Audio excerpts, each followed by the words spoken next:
ഇടതുമുന്നണി പ്രവേശനത്തിന്റെ കാര്യത്തിൽ രണ്ടാലൊന്ന് അറിയണമെന്ന് INL. ഇനിയും ഇങ്ങനെ മുന്നോട്ടു പോകാനാവില്ലെന്ന് ഇടതുമുന്നണി നേതൃത്വത്തെ അറിയിക്കാൻ INL തീരുമാനിച്ചു.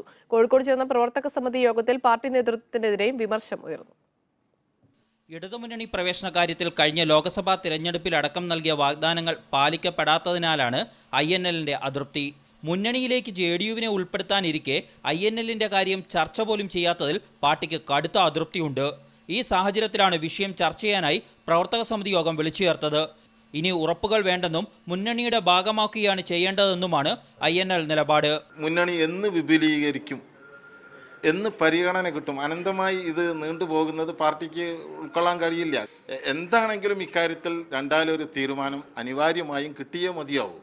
പാർട്ടി നേതൃത്വത്തിന്റെ കഴിവുകേടാണ് കാൽ നൂറ്റാണ്ടാകുമ്പോഴും മുന്നണി പ്രവേശനം സാധ്യമാകാത്തതിന് കാരണമെന്ന വികാരം INLനുള്ളിൽ ശക്തമാണ്. പാർട്ടി നേതാക്കൾ എന്നുള്ള നിലയ്ക്ക്, ഭാരവാഹികൾ എന്നുള്ള നിലയ്ക്ക് ഞങ്ങളുടെ കഴിവുകേടായി, പരാജയമായി ഇത് വിലയിരുത്തപ്പെട്ടുകൊണ്ടിരിക്കുന്നുണ്ട്. ഞങ്ങളെ സംബന്ധിച്ചിടത്തോളം പാർട്ടിയെ നിലനിർത്തണം. ഇനിയും ഇങ്ങനെ പോയാൽ പാർട്ടിയുടെ നിലനിൽപ്പ് പോലും പ്രതിസന്ധിയിലാകുമെന്നാണ് നേതാക്കളുടെ പൊതുവികാരം. KR Saju, media 1 Kozhikode.